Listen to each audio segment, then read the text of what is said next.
Hello बंधुरा, welcome to math गुरु। आगामी 18/3/2025 से वेस्ट बंगाल ओबीसी केस हेरिंगटा सुप्रीम कोर्टे होबे, किन्तु एर मध्य एक कन्फ्यूजन चले एसेছে कि काउज नम्बरटा एक्षुनी सुप्रीम कोर्टे अफिशियल वेबसाइटे अपलोड हलो ना। काउज नम्बरटा आपनादेर जानिए आछे, जे केसे काउज नम्बरटा सुप्रीम कोर्टे अपलोड हो जाए सेई केसटाई 100% आमरा बोलते पारबो हेरिंगटा होबे। और सुप्रीम कोर्टे जा पैटार्न आछे काउज नम्बरटा अपलोड करा सेइटा हलो नेक्स्ट वीके जे केसटा हेरिंगटा होबे सेई केसे काउज नम्बरटा लास्ट फ्राइडे अब्दि अपलोड करा है। यदि फ्राइडे छुट्टी थाकले ना थार्सडे अपलोड करा है, किन्तु आमी देखछि एखुनी अब्दि काउज नम्बरटा अपलोड हलो ना ओबीसी मामलाटा। कि तार मानेटा कि आबार ओबीसी केसटा पिछिए गिয়েছে हेरिंग जन्य। किन्तु एर मध्य एक प्रॉब्लम आछे कि आमादेर होली छुट्टी छिलो, ताई जन्य होते पारे काउज नम्बरटा अपलोड हलो ना। किन्तु नर्माली यदि होली आमी देखी तो फ्राइडे होली छुट्टी छिलो, तार आगे छुट्टी छिलो ना, माने थार्सडे এই কেসে কাউজ নাম্বারটা আপলোড করা কথা ছিল, কিন্তু এক্ষুনি আমি দেখছি কাউজ নাম্বারটা আপলোড হলো না। তাই জন্য আমি বলছি হতে পারে 18 তারিখে আমাদের এই হেরিংটা দেখতে পারবো না। সেই ফাইনাল আপডেটটা আমরা মোটামুটি আমরা আশা করছি সোমবার পেয়ে যাব। হতে পারে সোমবারে এই কেসটা কাউজ নাম্বারটা জেনারেট হয়ে আমাদের কাউজ নাম্বারটা দেখতে পারবো। আর কাউজ নাম্বারটা যখন আপলোড হবে সেই সময় আমরা বুঝতে পারবো এই কেসটা কখন কোন সময়টা আপনাদের হেরিং স্টার্ট হবে। আপনাদের জানাই আছে কি এই কেসে যেদিনই হেরিং হোক ফাইনাল হেরিংটা হবে, আর সেই দিনই ফাইনাল হেরিংটা পরে অর্ডারটা রিজার্ভ রাখা যাবে। এর আগে কলকাতা হাইকোর্টে 4 दिन আগে একটা এই ওবিসি মামলাটা নিয়ে হেরিং হয়েছিল।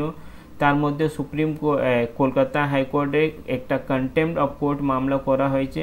তার মধ্যে হাইকোর্টকে জানানো হয়েছে কি যা হাইকোর্ট ডিভিশন বেঞ্চ জাজমেন্টটা দিয়েছে সেই জাজমেন্টকে আপনাদের ওয়েস্ট বেঙ্গল গভর্নমেন্ট ফলো করছে না। তাই জন্য ওয়েস্ট বেঙ্গল মুখ্য সচিবকে ডাকা হয়েছিল কলকাতা হাইকোর্টে। তাহলে মুখ্য সচিব কলকাতা হাইকোর্টে জানিয়েছে কি উনি যা জাজমেন্টটা এসেছে কলকাতা হাইকোর্টে সেটা একটু ভুল ভেবে গিয়েছে, আর আগামী কিছুদিন মধ্যে কলকাতা হাইকোর্টে যা জাজমেন্টটা দেওয়া হয়েছে সেইটাকে উনি ইমপ্লিমেন্ট করে দেবে। আর তাইভাবে নতুন রিকমেন্ডটাও এগিয়ে যাবে। কিন্তু সেইটা হবে কি হবে না সেটা আমরা বলতে পারবো না। কিন্তু কারণটা কি অনেকবার আমরা দেখেছি হাইকোর্টে গভর্নমেন্ট কিছু বলছে কিন্তু রুট লেভেলে সেইটা কাজটা হচ্ছে না।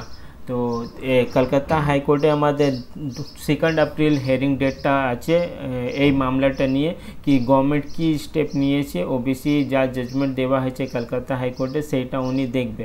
কিন্তু মাঝখানে এই 18 তারিখে যদি সুপ্রিম কোর্টে কোনো আলাদাভাবে জাজমেন্টটা চলে আসলে তাহলে সেই জাজমেন্টটাকে প্রিফার করা যাবে। কারণটা কি সুপ্রিম কোর্ট সব থেকে বড় আমাদের ইন্ডিয়াতে আছে, উনি যা জাজমেন্টটা দেবে সেই জাজমেন্টটাকে ইমপ্লিমেন্ট করতে হবে ওয়েস্ট বেঙ্গল গভর্নমেন্টকে।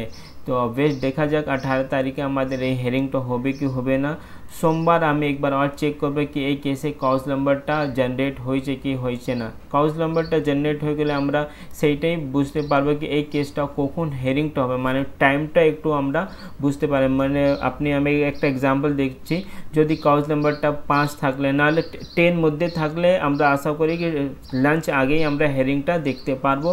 আর ওভার 10 হলে মানে 15-20 এমনি কিছু কাউজ নাম্বারটা আসলে একটা যা আমরা প্যাটার্নটা দেখেছি সেটা লাঞ্চ পরে সেই কেসে হেরিংটা হয়। কিন্তু এই মামলাটা ফাইনাল হেরিং জন্য লিস্টিং হয়েছে, তো আমি আশা করছি যা হবে লাঞ্চ আগেই হবে। কারণটা কি একটা ম্যারাথন হেরিংটা আমরা হতে পারি 18 তারিখে দেখতে পারবো যদি এই কেসে ফাইনাল কাউজ নাম্বারটা আপলোড করা যায়। তো সোমবার অবধি আপনারা ওয়েট করুন, যা আপডেটটা হবে সেটা আমি আপনি সোমবারকে রাত্রিবেলা দিয়ে দেবো। যদি কাউজ নাম্বারটা আপলোড হয়ে গেলে তাহলে 100% এই কেসে হেয়ারিংটা আমরা 18 তারিখে দেখতে পারবো। যদি সোমবারও এই কেসে কাউজ নাম্বারটা আপলোড না হলে তাহলে আপনারা আর আমি মেনে নেব কি এই কেসটা আবার হেয়ারিংটা পিছিয়ে গিয়েছে। তারপরে 18 তারিখ পরে আবার একটা computer generated date automatic upload হবে সুপ্রিম কোর্টের অফিসিয়াল ওয়েবসাইটে, সেটাও আমি জানিয়ে দেবে। কিন্তু তার জন্য আপনাকে সোমবার অবধি একটু ওয়েট করতে হবে। যা আপডেট হবে সোমবার রাত্রিবেলা আমি আপনাকে দিয়ে দেবো। যদি আপনারা এই চ্যানেলে নতুন আছেন তো চ্যানেলকে সাবস্ক্রাইব করে রাখুন। Thank you.